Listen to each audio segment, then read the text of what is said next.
नमस्कार, आप देख रहे हैं नैतिक भारत न्यूज, वो मंच जहां जनहित, सच्चाई और सवालों को सबसे पहले जगह मिलती है। मैं हूं साक्षी और अब शुरुआत करते हैं इस वक्त की सबसे बड़ी और अहम खबरों के साथ। आवा सरकारी आयुर्वेदिक अस्पताल में आधुनिक सुविधाओं के साथ निःशुल्क उपचार, दूर दूर से मरीज ले रहे लाभ। डांग जिले के आवा स्थित सरदार कॉलोनी में स्थित सरकारी आयुर्वेदिक अस्पताल स्वास्थ्य सेवाओं में महत्वपूर्ण स्थान रखता है। इस अस्पताल में मरीजों के लिए विभिन्न आयुर्वेदिक उपचार और सुविधा निःशुल्क उपलब्ध कराई जा रही है, जिसके कारण राज्य भर के साथ साथ पड़ोसी राज्य महाराष्ट्र से बड़ी संख्या में मरीज उपचार के लिए यहाँ पहुँच रहे हैं। अस्पताल में case registration counter, doctor room, दवाखाना, फिजियोथेरेपी विभाग, पुरुष पंचकर्म एवं महिला पंचकर्म विभाग तथा योग हॉल जैसी आधुनिक सुविधाएं उपलब्ध है। 20 बेड के अस्पताल में मरीजों को भर्ती करने के साथ रहने और भोजन की निःशुल्क सुविधा भी प्रदान की जाती है।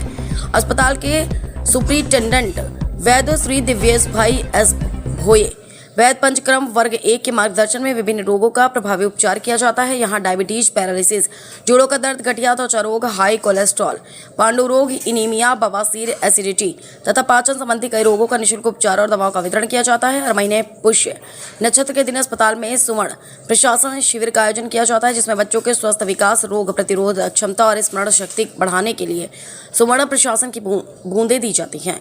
पंचक्रम विभाग में पुरुष और महिलाओं के लिए अलग अलग सुविधाएं उपलब्ध हैं, जहां मालिश, पोटली, सेक, शिरोधारा, बस्ती, कर्णपूरण, नस्य और फमन जैसी पंचक्रम चिकित्सा सेवाएं प्रदान की जाती है। अस्पताल में प्रतिदिन 70 से अधिक मरीजों को ओपीडी होती है। इसके अलावा सर्दी, खांसी, सांस और कफ के उपचार के लिए रोग प्रतिरोधक क्षमता बढ़ाने वाला आयुर्वेदिक काढ़ा भी रोजाना पिलाया जाता है। अस्पताल में फिजियोथेरेपी विभाग भी कार्यरत है, जहां पैरालिसिस और जोड़ों के दर्द के मरीजों को निःशुल्क व्यायाम और उपचार उपलब्ध कराया जाता है।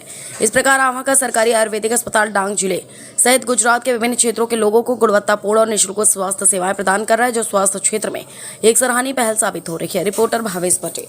नमस्ते, હું વૈદ્ય દિગ્વેશ ભોયે, મેડિકલ ઓફિસર અને ઇન્ચાર્જ વૈદ્ય પંચકર્મ, સરકારી આયુર્વેદ હોસ્પિટલ આહવા ડાંગ.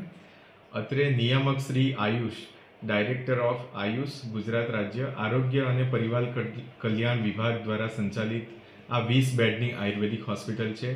અત્રેની આયુર્વેદિક હોસ્પિટલમાં આયુર્વેદ, યોગ અને પંચકર્મ દ્વારા સારવાર આપવામાં આવે છે. અત્રે આવતા મોટાભાગના દર્દી સાંધાની, દુખાવાના તકલીફવાળા, પાચનતંત્રની સમસ્યાવાળા, રૂટીન જે સિઝનલ ઋતુજન્ય શરદી, ખાંસી, તાવ કે વાયરલ ઇન્ફેક્શન હોય છે એની તકલીફવાળા, મર્દ મારના રોગવાળા મોટાભાગના અત્રે દર્દી આવતા હોય છે.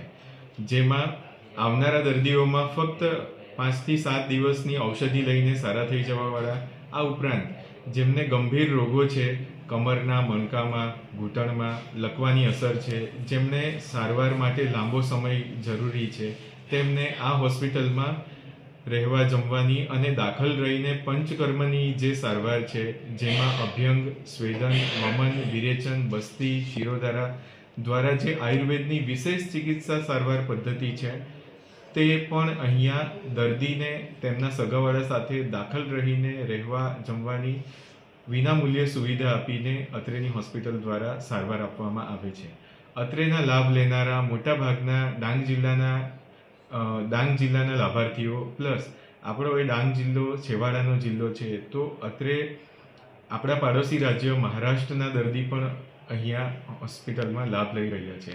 આ ઉપરાંત ડાંગ જિલ્લાના પાડોશી જિલ્લાઓ નવસારી જિલ્લો, તાપી જિલ્લો અને વલસાડ અને સુરત જિલ્લાના દર્દીઓ પણ અત્રે લાભ લઈ રહ્યા છે.